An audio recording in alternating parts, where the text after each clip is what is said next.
Hello world, a healthy relationship means that the two of you are on the same side. You don't work against each other or compete to see who's right and who's wrong.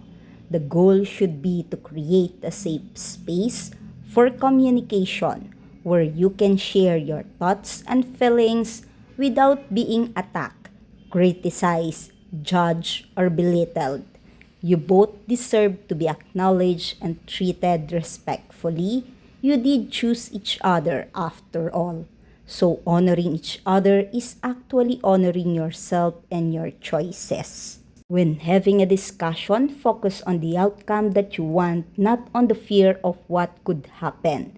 Try not to have an emotional reaction to anything being said and try not to take anything personally. Sometimes your partner is feeling hurt and scared and doesn't know how to express that, and it comes out as an accusation about you. Express your feelings in a way that makes your partner want to help you, not run away from you. You both just want to feel better and feel loved. It's up to you to bring out the best in each other.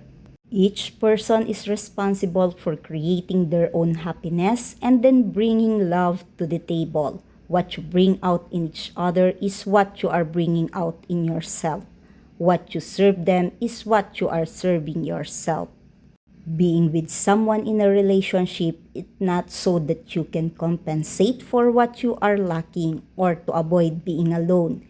It's so that you can share from the abundance of your love and create more happiness together. That doesn't mean that you are both going to be happy all of time. No, it means that together you are stronger and that your love together burn brighter than any darkness. It starts with you.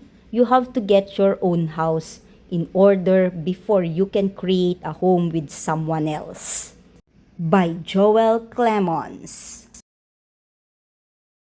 This is really a perfect match, Anna. Like this batchak quality and timeless elegance of this handbag that your companion in different moments, especially this coming March. Like a beautiful day has arrived, you can feel spring in the air, so much sunshine for you, so you can always be your own light. At Anna Post caption it with, I don't chase, I don't pursue what isn't aligned. I don't reach for what cannot meet me, but I do choose with softness, with clarity, with quiet power. I choose what feels mutual. I choose what rises to meet me. I choose what recognizes my energy without me having to explain it, and that is the difference. You think she's mysterious? She's just tired of translating her soul for people committed to confusion. At my table, presence must taste of purpose. If it feels forced, it's beneath me. People sense your self-respect.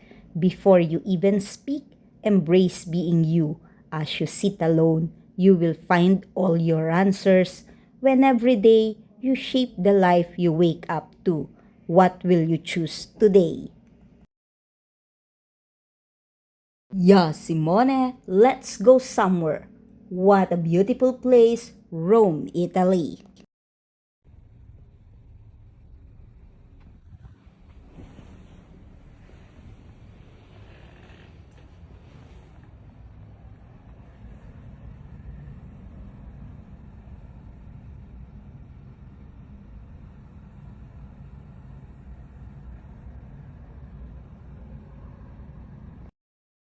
When in Rome, Simone do some work and work. Let's all look at this.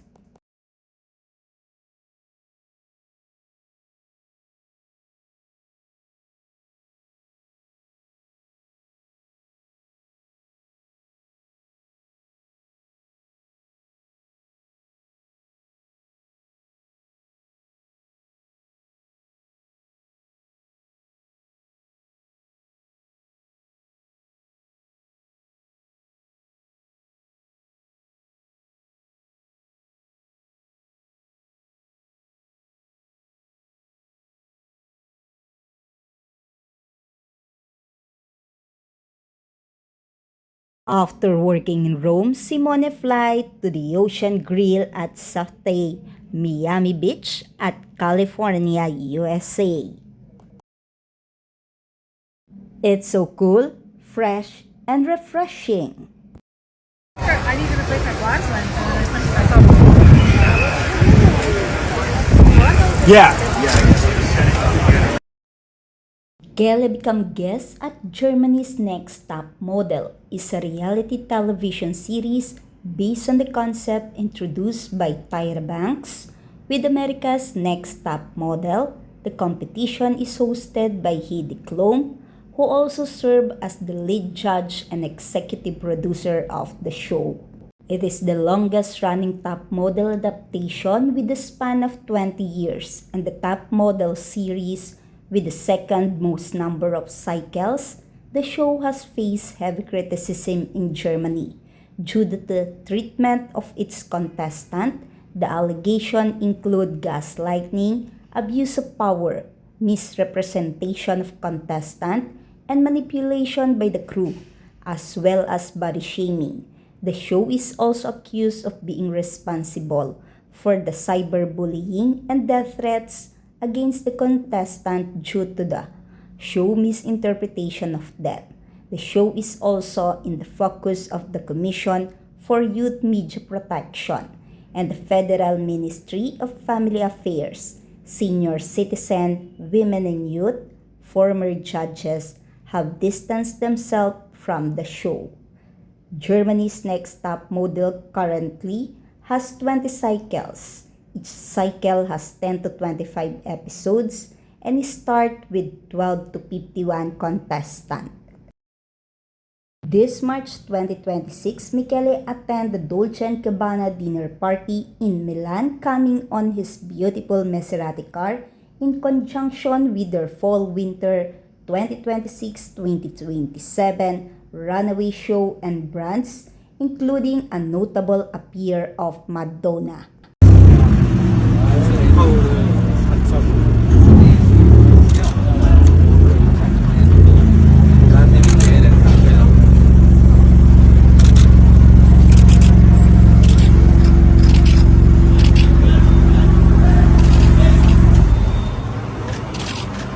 Ma da solo? Che mezzone, cazzo, Grande. grande. Che mezzo. Michele? Michele? Grazie mille. This time, Michele at Paris Fashion Week Fall-Winter 2026-2027, featuring 68 runway shows and 31 presentations with a strong focus on tailored, powerful, and at times maximalist trends. Key highlights include Antonin Tron's anticipated debut of Balmain, major shows from Chanel, Dior, and Saint Laurent, alongside high-profile celebrity appearances.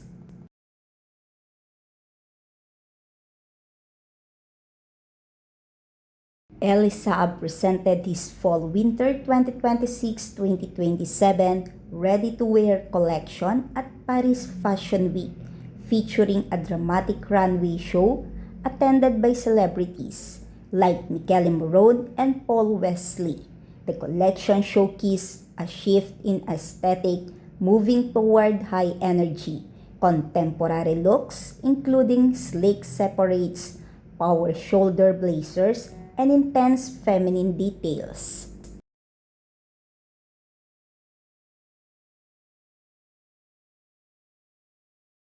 The collection embraced a faster, more modern tempo, departing from strictly traditional evening wear to include sexy sporty separates, polka dot tights, and python prints. The show featured a dramatic high-contrast runway setting with intense lighting, emphasizing the bold 80s-inspired and powerful yet delicate aesthetic. The front row was attended by stars including Michele Morone and Paul Wesley. The Fall 2026 collection is part of a strategic shift towards more versatile, chic designs suitable for modern, fast-paced lifestyles.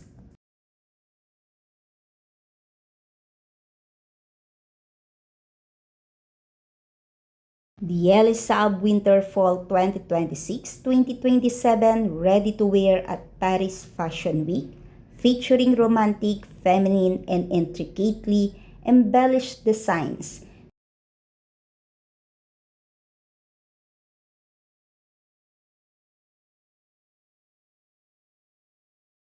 The collection presented during the March 2 to 10, 2026 Paris Fashion Week schedule showcased luxurious detailed garments, embodying the brand's signature opulent and enchanting aesthetic.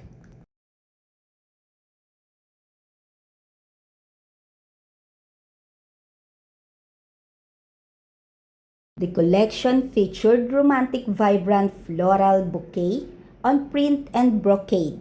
The looks include delicate bows on sheer, chiffon beaded embellishment, feather details, and dramatic velvet capes. The show concluded with the dramatic bride wearing a gown with intricate embroidery and a large overskirt. The collection included meticulously crafted handbags. The show offered a blend of power and elegance. The show was part of the official Fédération de la Haute Couture calendar showcasing the brand's commitment to sophisticated, ready-to-wear pieces.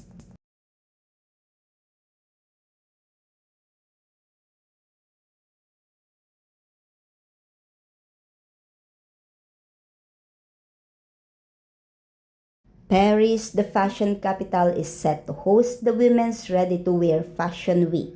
Over 9 days, the city light will transform into the ultimate runway, showcasing stunning shows like the one by Elie Saab, where every appearance feels like pure magic.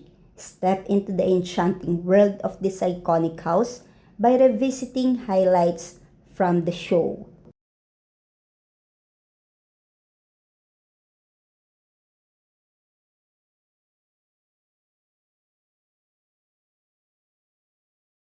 Every runway show promises an immense journey into the world of fashion, where plush fabrics, stunning cuts, and intricate details come together to create one-of-a-kind masterpieces. Fashion Week, 9 extraordinary days that reaffirm Paris' status as the fashion capital of the world.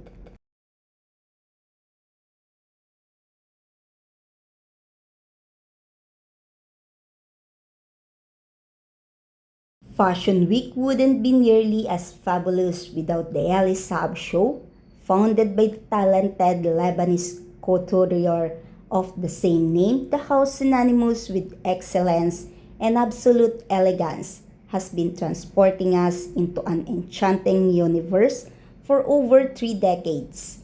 From humble beginnings in Beirut to international red carpets, Elie Saab has conquered the world. His modern princess gown, adorned with delicate embroidery and impeccable lines, sublimate women, a timeless style, an inimitable allure. Elie Saab celebrates femininity and magnifies beauty with each unique piece. Job well done, Michele. Credit to the owner of the photos and videos.